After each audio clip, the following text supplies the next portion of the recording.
Kodėl verta rinktis tinklinę rinkodarą kaip papildomą pajamų šaltinį? Norint pradėti kurti tradicinį verslą, reikia turėti daug pinigų investicijoms ir visada bus rizika, kad tavo verslas po kažkiek laiko užsidarys. Tinklinėje rinkodaroje tau nereikės didelių investicijų, todėl ir nebus rizikos kažką prarasti.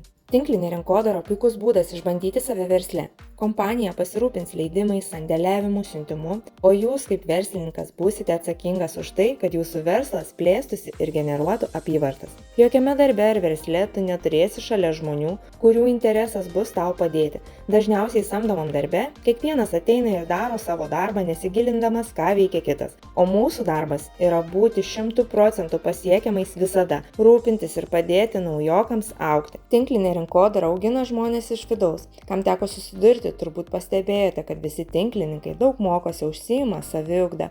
Tik tobulėdami ir augdami galime plėsti savo verslą.